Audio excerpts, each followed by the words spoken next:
Good afternoon, Your Highnesses, Excellencies and dignitaries, members of the ABLF network, and all of our special guests here with us today. My name is Resham Katecha. I'm a strategy and policy specialist based in the UK, and as ever and as always, I am delighted to be here at the ABLF. I'm delighted to introduce you to an incredible man. Professor Dr Gowher Rizvi is a Bangladeshi historian, scholar and academically, and he is currently serving as the International Affairs Advisor to the Prime Minister of Bangladesh. Prior to that, he was MacArthur Fellow in International Relations at Nuffield College at Oxford University. He was an editor of Contemporary South Asia and a Fellow of the Royal Historical Society.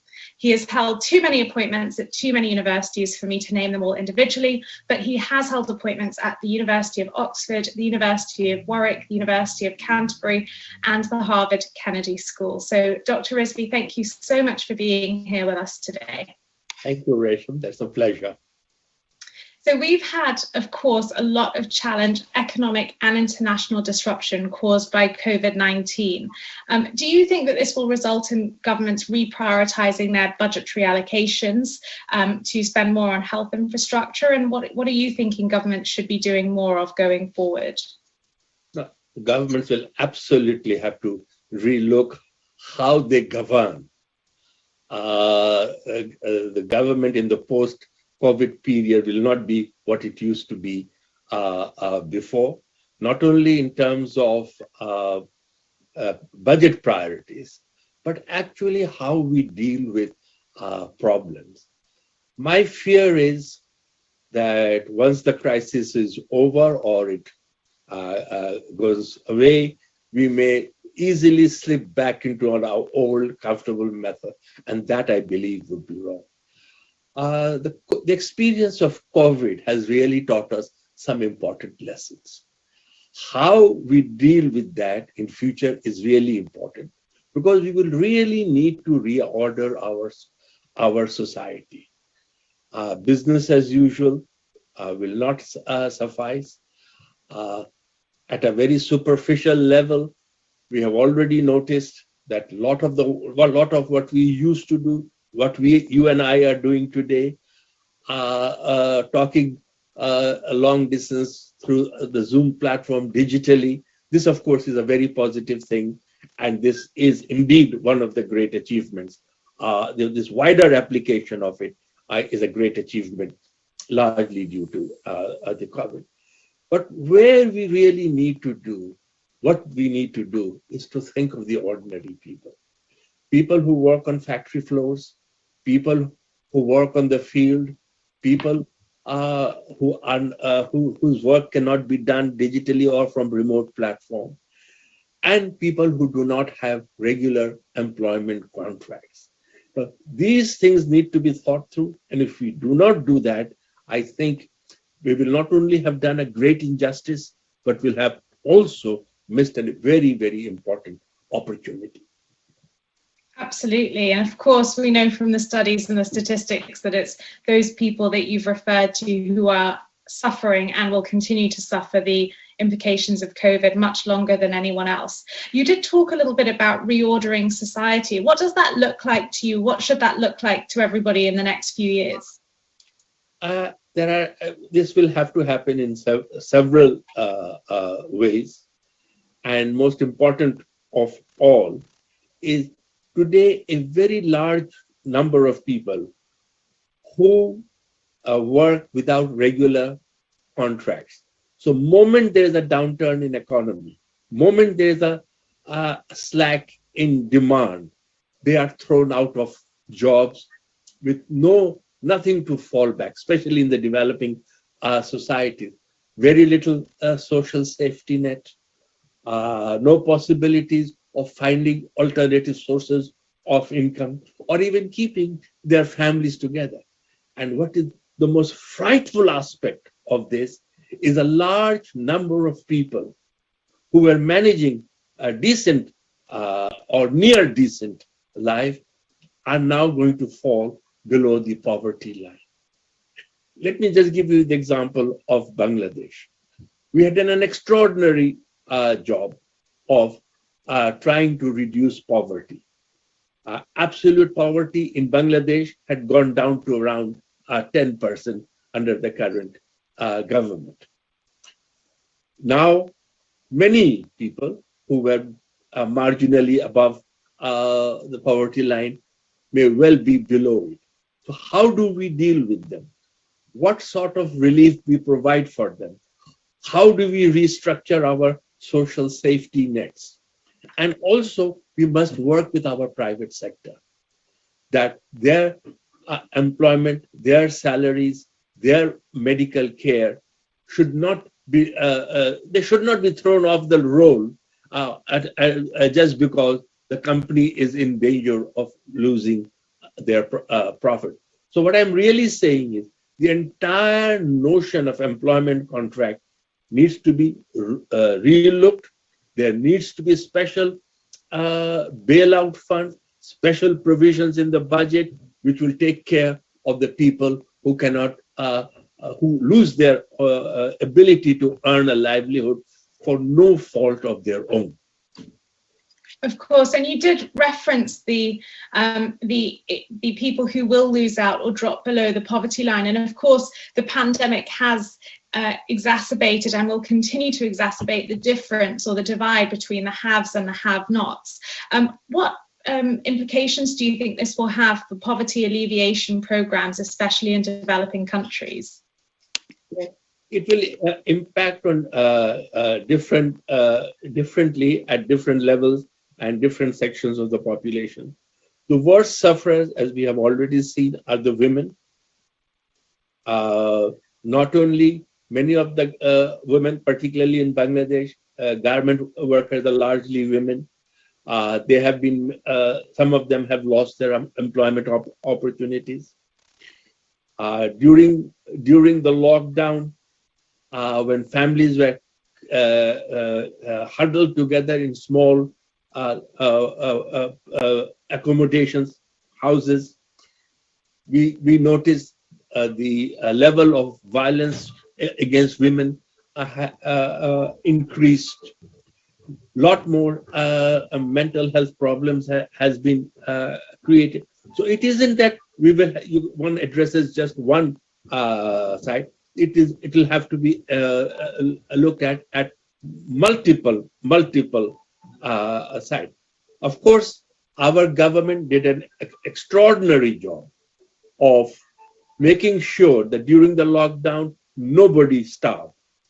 So actually, food, daily necessities of lives were provided to those people who could not obtain themselves in the market. But that can only be a temporary solution. We will need to look into a long-term solution. And that is why social protection, just because a country is poor or a country doesn't has a lower per capita income, it cannot be exempted from providing comprehensive social security and comprehensive basic medical care. Unless we do that, I fear one of the things which is absolutely vital and essential for continuing sustainable development is social stability. In these circumstances, social stability can be disrupted, violence can erupt, and this would take us back. Therefore, in order to prevent this, we should preempt it by providing for those who cannot provide for themselves. And what you did reference the importance of this not just being an effort by government, but recognizing the role that the private sector plays too. What advice would you give to governments in terms of leveraging those private-public partnerships and making sure that we are doing everything we can to prevent not only people starving and dying, but also some of these societal risks that you've just mentioned? Thank you, Rish. One has to make this effort at both sides. First, let's say what are the obligations of the country, of the companies. The companies' employment structure, employment rules will have to be relooked at. Hiring and firing without adequate provision for their safety needs to be relooked at. What the governments can do, and indeed in Bangladesh it has done, government has provided large bailouts to the companies, which has enabled them to borrow money at a very low or negligible interest rates, so that these people can continue to be paid, and the companies will have over time, through their profits, be able to pay back the government. In the same way, one of the things that people need, men, women, children, is healthcare. Bangladesh government has taken over the years extraordinary measure. Probably it is the only country in the world with a comparable per capita income of around $2,000 of providing free basic medical health care, which means that nobody is deprived of health care. It is granted that it is not a very sophisticated healthcare that we are providing. It's basic. You emphasize the word basic, but nonetheless, nobody actually dies without healthcare. Now, COVID may, with the inoculation, with the vaccination, we may be able to see the end of the current COVID-19. But what we must be prepared is similar epidemics will happen again in the future. There is no escaping for it because of the dislocation of our environment, global warming, extraordinary use of chemicals and fertilizers, etc., in our food. This does mean that illness and viruses and epidemics are going to be a part of our life. Not only that, today we are consuming as if there is no tomorrow. This globe, our earth, which is very fragile, ecologically it is very fragile. It was not designed to be exploited, to produce the quantities to which we have become accustomed. So we will need to rethink how we live. Today, as long as you can afford, you can consume as much as you like. This is an unsustainable way of life. Yes, we need to consume, but what we need, not what we want or what we can afford. So each of us as individuals, as companies, as governments will have to rethink our lifestyle. We have individual responsibilities, and these individual responsibilities must also be promoted. And at the end of the day, it is individuals who will eventually compel their governments to change their policies. And I want to pick up on that because you mentioned the importance of climate change and sustainability. And of course, climate change has been a priority for Bangladesh's development objectives. How do you think the country can continue to address concerns regarding climate change, given the sheer strength of the pull to focus on health and providing for those in need at the moment? Thank you. This is a very important question you have put. Before I answer this question, let me preface it by saying, developing countries like Bangladesh have least contributed to global warming and environmental degradation. So we are being penalized for something that we have not done. Pollution, global warming, degradation of environment has come to us from developed, affluent societies. So to begin with, it's our collective responsibility.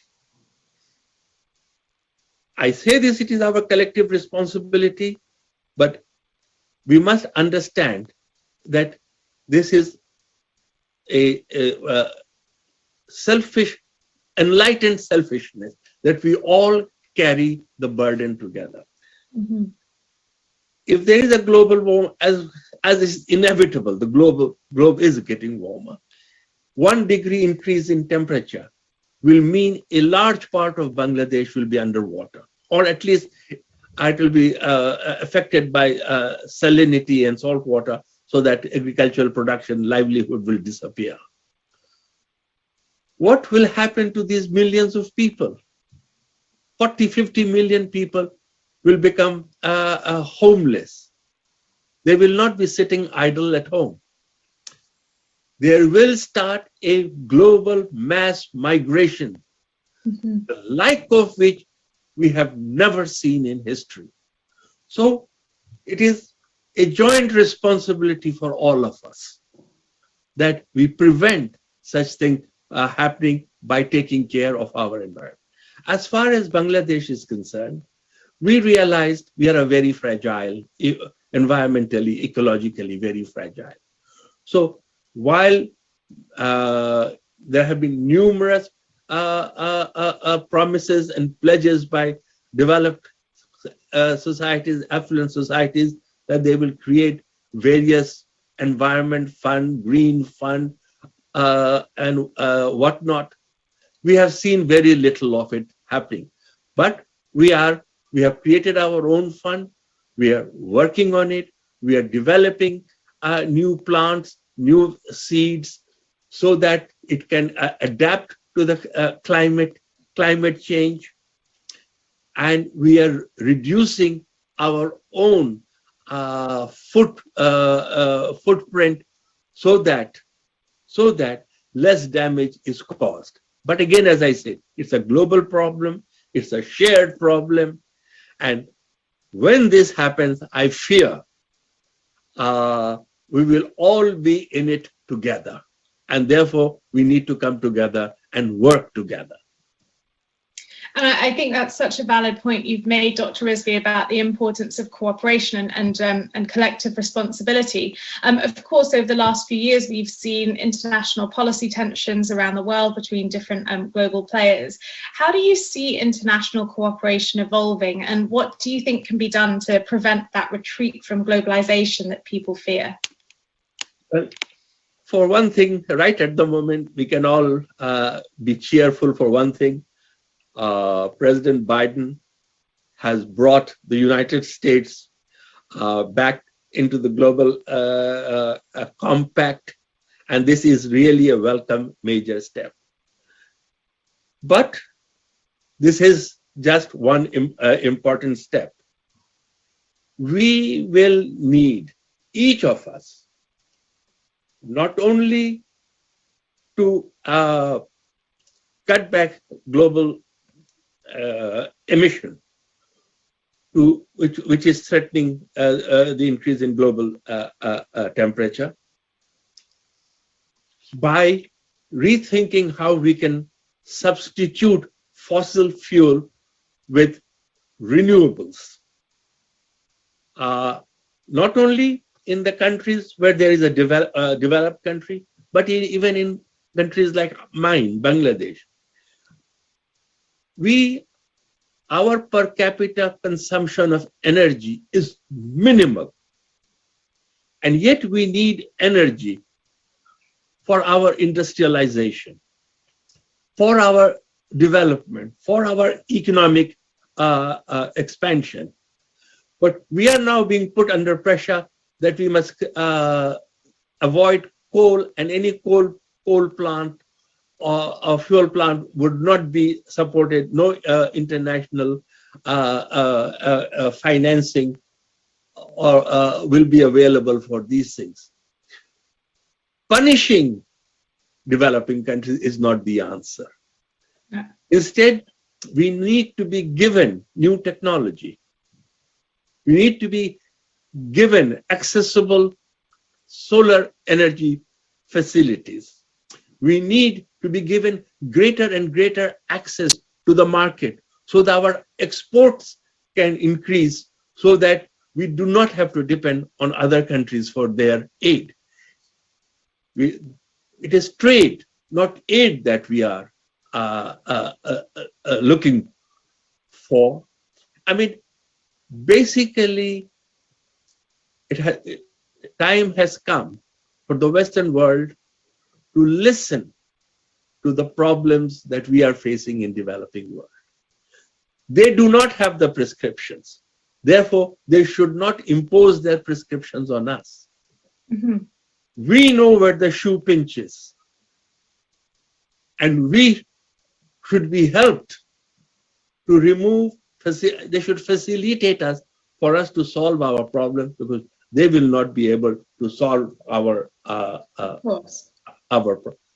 problem. And that's why I'm saying I am not arguing for increased aid. I'm asking for a fairer and juster society, so that we can access the global market, enhance our production, we can have access to technology, so that we can build up our. Let me give you one wonderful example. Recently, President Biden did another marvelous thing. He told the companies that have produced anti-COVID vaccines that for next few years, they should make this facilities available to all the countries. In other words, some restrictions on intellectual property rights. That was a marvelous step forward. But what does it mean in reality? Unless we have the technology, unless we know that we have the know-how, unless we have the chemicals or whatever that is required to make these things, this is an empty gift. So technology transfer facilities need also to be given, so that we can again look after ourselves.